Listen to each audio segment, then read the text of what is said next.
Very good morning to all students. We are discussing about environmental management. Last class we are discussed about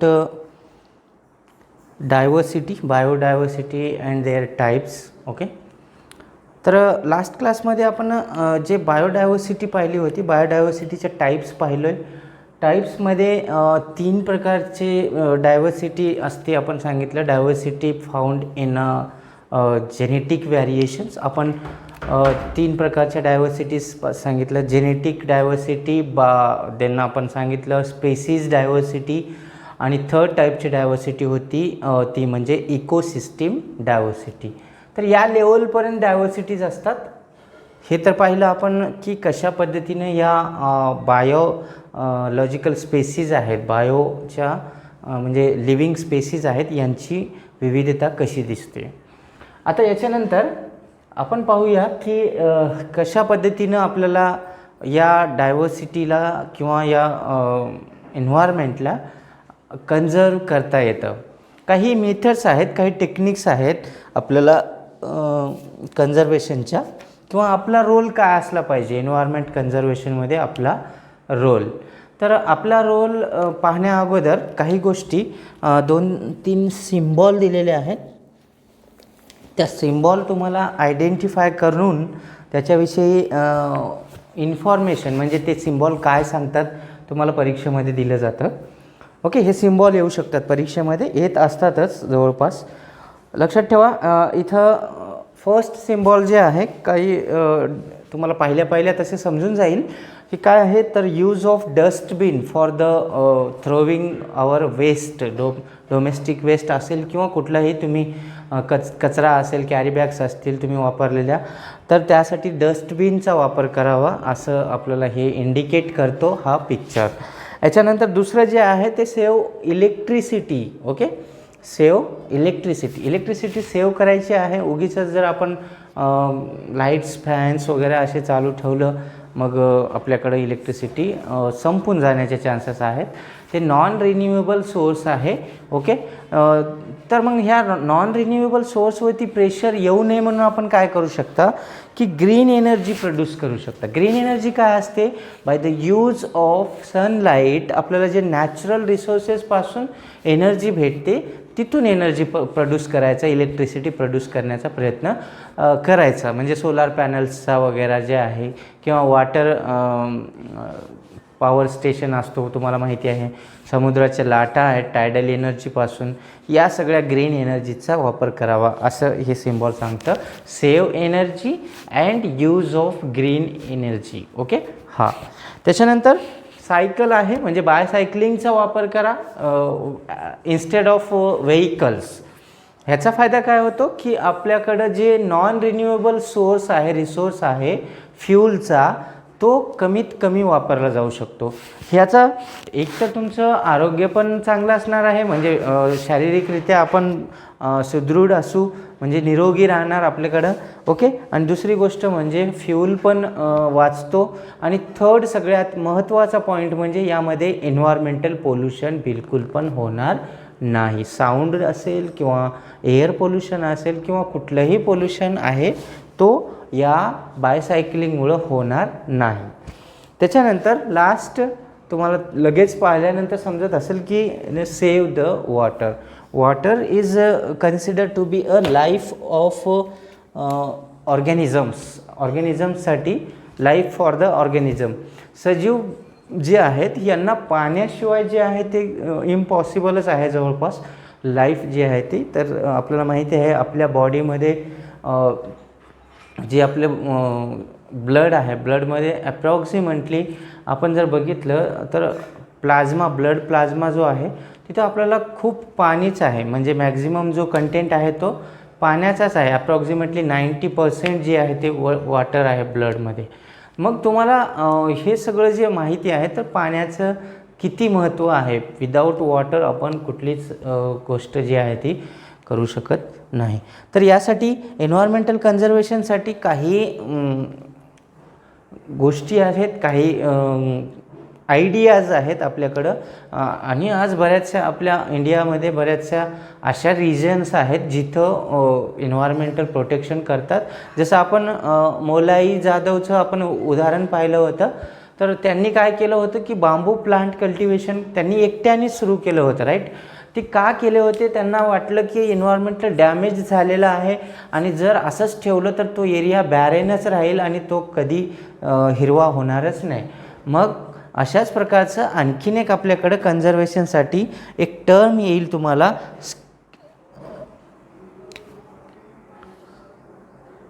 सॅकर्ड grove.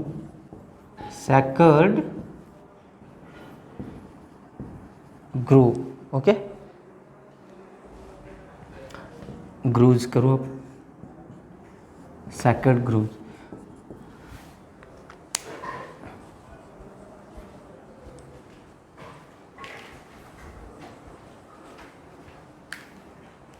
तर ही term काय आहे? एक environment जो आहे environmental प्रोटेक्शनसाठी वापरली जाणारी एक पद्धत आहे. याच्यामध्ये काय केलं जातं? सपोज करा आपण काय केलेलं आहे, एक फॉरेस्ट आहे. फॉरेस्टमध्ये एखादं देवाचं आपण एक तिथे एक पुतळा उभा केला, ओके. आहे समजा तिथं मंदिर आहे एक छोटंसं. आणि मंदिर असल्यानंतर काय होतं की तो आपल्या देशामध्ये माहिती आहे आपल्याला की किती जे सोशियल वर्कर्स आहेत किंवा सोशियल जे समाज आहे आपल्याकडं इथं, म्हणजे श्रद्धा जी आहे ती खूप ठेवली जाते देवावरती. मग आपण जर काय केलं जातं, बऱ्याचशा फॉरेस्टमध्ये ही पण प्रथा आहे की तिथला फॉरेस्ट त्या एखाद्या देवाच्या नावानं तिथं नावानंच त्या फॉरेस्टला ओळखलं जातं. म्हणजे त्या फॉरेस्टलाच नाव देऊन टाकलं जातं की हा या देवाचा हा फॉरेस्ट आहे किंवा हा देव आहे इथं, असं सांगितलं जातं. म्हणजे फॉरेस्टमध्ये काय आहे, all things included which in a biological factor, right. म्हणजे लिव्हिंग थिंग्स सगळ्या आहेत फॉरेस्टमध्ये. ट्रीज आहेत, काही ऑर्गॅनिझम्स पण असतील, ॲनिमल्स वगैरे असतील, ते बर्ड्स असतील, त्या सगळ्या इन्क्लूड आहेत त्याच्यामध्ये.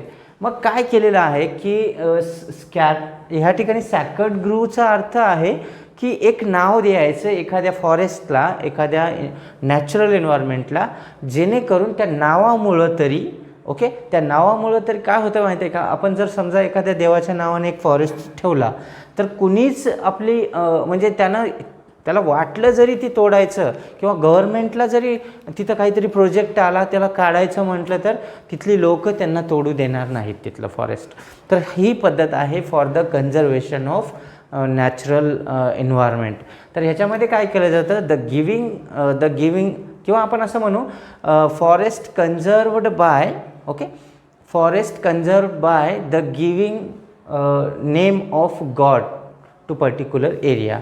आता ह्याच्यामध्ये काय केलं की फॉरेस्टला कन्झर्व केलं by the giving name of God, नावानं म्हणजे देवाच्या नावाखाली त्या जंगलाचं प्रोटेक्शन केलं जातं. That is called as sacred grove, okay, sacred grove. तर असे सॅकर्ड ग्रूव्ज इंडियामध्ये तर असं जर पाहिलं तर आपल्याकडं खूप श्रद्धा आहे देवासाठी. त्याच्यामुळं आपल्या इंडियामध्ये जर पाहिलं 13,000 सॅकर्ड ग्रूव्ज अवेलेबल आहेत आपल्या इंडियामध्ये. किती? 13,000 एवढ्या सॅकर्ड ग्रूव्ज आहेत. याचा एक फायदा असा आहे की इथलं फॉरेस्ट जो आहे तो कन्झर्व्ड आहे, तिथलं प्रोटेक्टिव्ह आहे. कारण देवाच्या नावानं का होईना माणसं तिथं झाडं तोडणार नाहीत किंवा नुकसान करणार नाहीत, डिफॉरेस्टेशन तिथं होणार नाही. तर काही पॉईंट्स आहेत आपल्याकडं. परत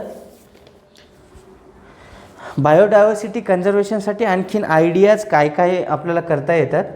या ब्ल्यू कलरच्या बॉक्समध्ये how can we conserve the biodiversity, तुम्हाला क्वेश्चन येऊ शकतो, how will you conserve, how can we conserve the biodiversity. जर प्रश्न आला तर इथं तुम्हाला 5 ते 7 आयडियाज आहेत, 7 थिंग्स आहेत ज्या कराव्या लागतात. प्रोटेक्टिंग द रेअर स्पेसीज, सगळ्यात महत्त्वाचं म्हणजे प्रोटेक्टिंग द रेअर स्पेसीज.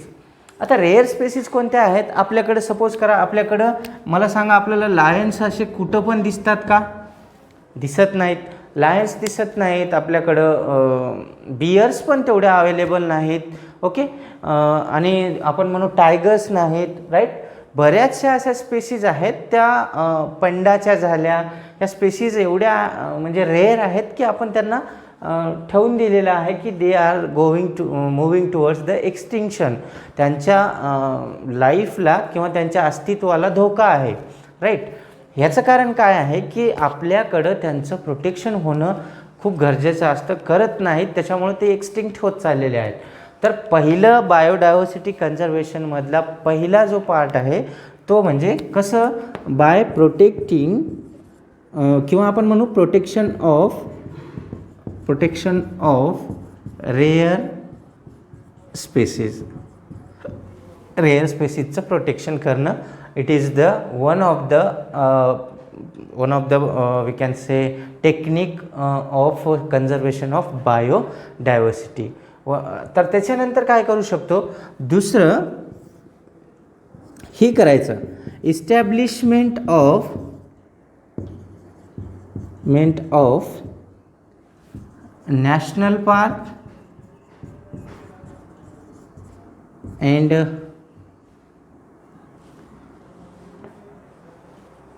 आपण म्हणू सँच्युरीज.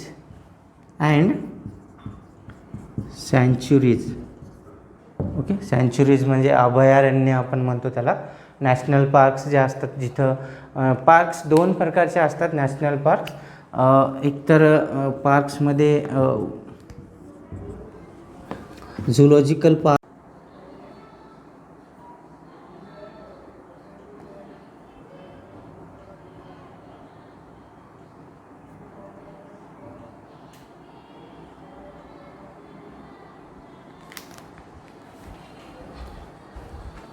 तर नॅशनल पार्कमध्ये दोन प्रकारचे सांगतोय मी, झुलॉजिकल पार्क्स आणि बॉटॅनिकल गार्डन्स. याच्यामध्ये काय केलं जातं, झुलॉजिकल पार्क्स मीन्स ॲनिमल्सचं कन्झर्वेशन या ठिकाणी होतं. ओके. आणि बॉटॅनिकल गार्डन्स म्हणजे प्लांट्सचं कन्झर्वेशन होतं. तर कन्झर्वेशन तसं बेसिकली दोन प्रकारे केलं जातं, ह्या ऑर्गॅनिझम्सचं किंवा बायोलॉजिकल सोर्सेसचं किंवा लिव्हिंग ऑर्गॅनिझम्सचं म्हणू.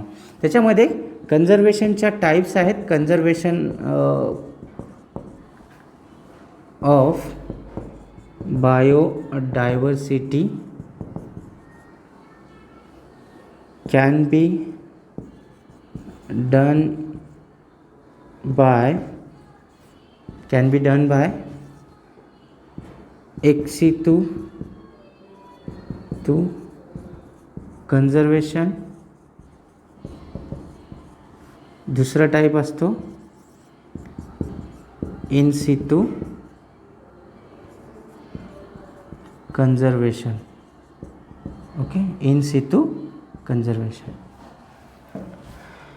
ओके. हे दोन प्रकार आपल्याकडे आहेत, एक्स सितू कन्झर्वेशन आणि in situ conservation. Are of two type, ex situ and in situ. Ex situ आणि इन सितू म्हणजे काय? एक्स सितू पहिल्यांदा बघू आपण. एक्स सितू म्हणजे काय?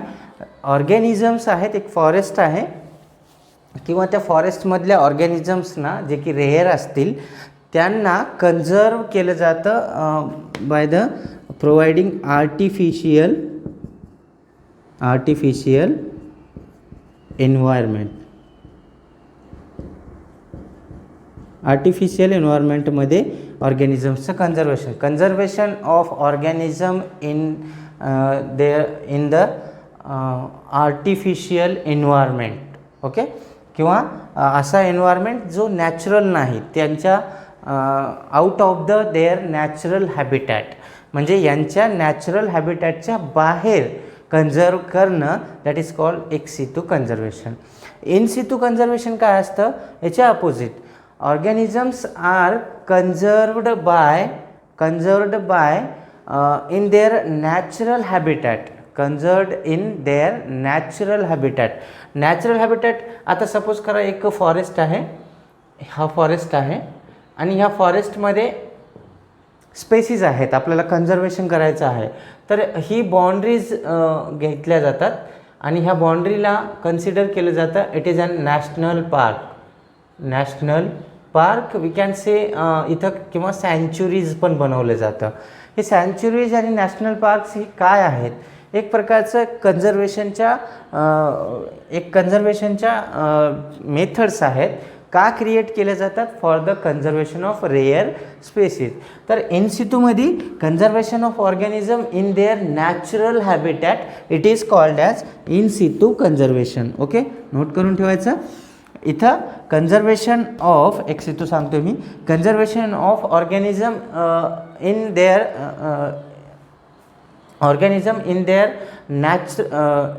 आपण असं म्हणू out of their natural habitat. Okay, conservation of organism out of their natural habitat it is called as ex situ conservation.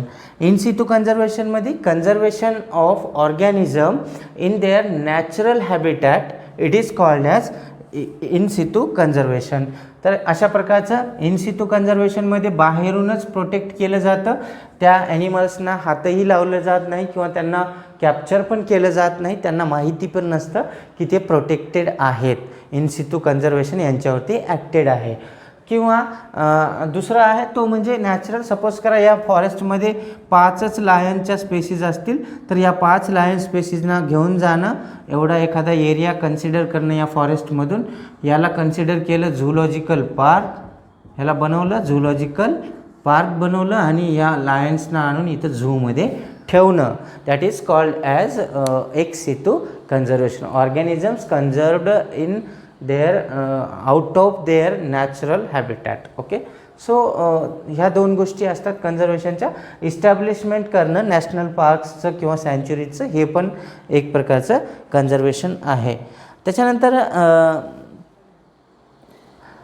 बायोस्फेअर म्हणून डिक्लेरेशन केलं पाहिजे. काही बायोस्फेअर म्हणजे आपल्याला काय करता येतं की काही स्पेस, काही रिजन्स जे आहेत त्या बायोस्फेअर म्हणून डिक्लेअर करून टाकणार. तिथं कुठल्याच प्रकारची ह्युमन ॲक्टिव्हिटी होणार नाही, ह्युमनला अलाव पण केलं जाणार नाही. अशा प्रकारे पण आपण कन्झर्वेशन करू शकतो. सपोज करा आपला इंडिया आहे, इंडियामध्ये आपल्याला जर समजा वेस्टर्न घाट जर पाहिलं, आपल्या म्हणजे वेस्टर्न घाट म्हणजे जो वेस्ट साईडचा जो जेवढा किनारपट्टी आहे, इवन आपला महाराष्ट्र असेल किंवा केरला असेल, या एरियामध्ये त्याला आपण वेस्टर्न घाट म्हणतो.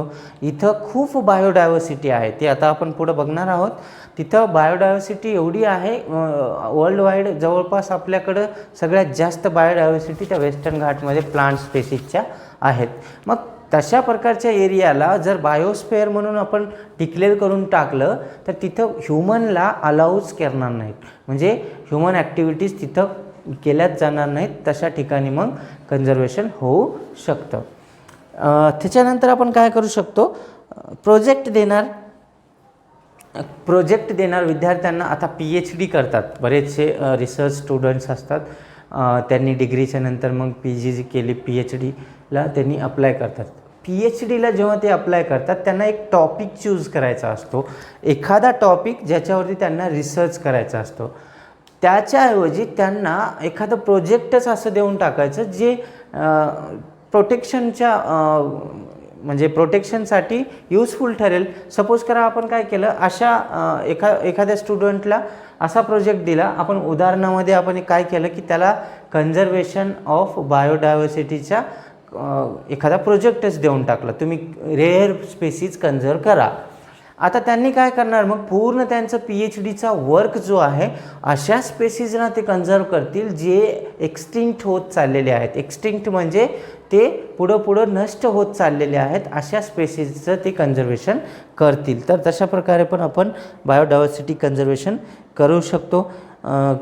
त्याच्यानंतर conservation of all animals and plants, यांचं सगळ्यांचंच कन्झर्वेशन करणं हे पण बायोडायव्हर्सिटी कन्झर्वेशन होतं. त्याच्यानंतर आपल्याकडं काही गव्हर्मेंटल ॲक्ट्स पण आहेत, ऑर्गनायझेशन्स चालतात. इंटरनॅशनल एन्व्हायरमेंट ऑर्गनायझेशन आहे. त्याच्यानंतर व्हॉलंटरी ऑर्गनायझेशन, त्याच्यामध्ये काही कंट्री लेवलच्या असतात, इंडियन ऑर्गनायझेशन असतात, आणि काही ज्या असतात त्या इंटरनॅशनल लेवलला ऑपरेट केल्या जातात. एन्व्हायरमेंटल प्रोटेक्शन ॲक्ट आपण मागे पण बघितलेलं आहोत. ओके, तर अशा पद्धतीनं आपण एन्व्हायरमेंट कन्झर्वेशन करू शकतो. आता याच्या व्यतिरिक्त आपल्याकडं आपली रोल्स काय असतील एन्व्हायरमेंट कन्झर्वेशनमध्ये प्रोटेक्शनमध्ये, तर माय रोल इन एन्व्हायरमेंट तो फ्लो चार्ट एकदाच बघून घ्या. त्याच्यामध्ये काय काय करू शकतो मी हायलाईट सांगतो. कन्झर्वेशन आहे, कंट्रोल आहे. कंट्रोल कशाचं, तर हार्म प्रोडक्शन असतं किंवा हार्म जे काही हार्मनेस आहे त्याला कंट्रोल करणं, झाडं तोडणं वगैरे जे असतात अशा बऱ्याचशा गोष्टी कंट्रोल करायच्या. त्याच्यानंतर प्रोडक्शनवरती बॅन आणायचे. बरेचसे हार्मफुल सबस्टन्सेस प्रोड्यूस करतात, तर तशा हार्मफुल सबस्टन्सेसवरती बॅन आणायचं.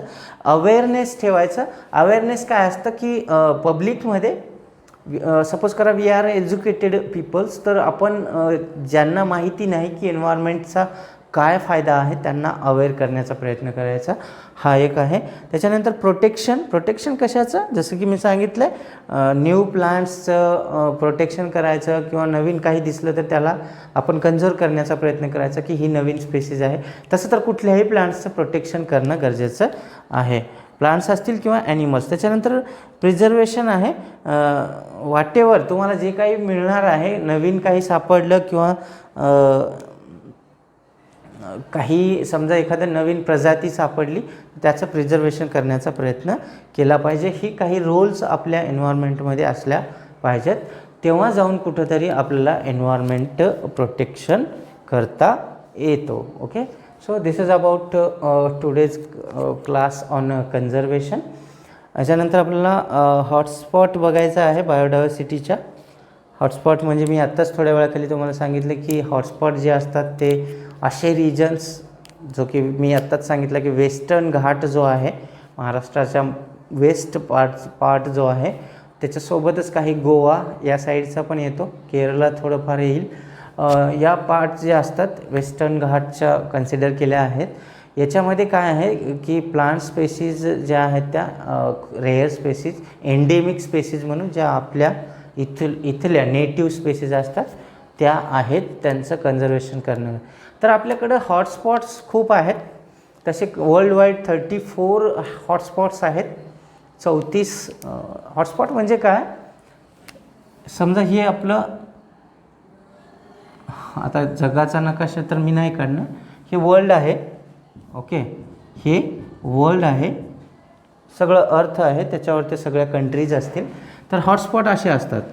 इथे एक आहे, इथं 2 आहे, 3 4 5 6 7 8 9 असे किती 34, म्हणजे जगभरामध्ये वर्ल्ड वाईड 34 हॉटस्पॉट रिजन आहेत. हे एक रिजन आहे, एक मोठा किंवा छोटा एरिया असेल जिथं हॉटस्पॉट आहे. हॉटस्पॉट म्हणजे काय की असा एरिया जिथल्या बायोडायव्हर्सिटीला खूप धोका आहे, तिथली बायोडायव्हर्सिटी आता एक्सटिंक्ट होणारच आहे. Okay, that region is called as hotspot. Okay, biodiversity hotspot. तर याला म्हणू आपण बायोडायव्हर्सिटी हॉटस्पॉट. याच्यानंतर आपण पुढं बघूया की ह्याच्यामध्ये नेमकं काय असतं आणि ते कुठं कुठं आहेत. ओके.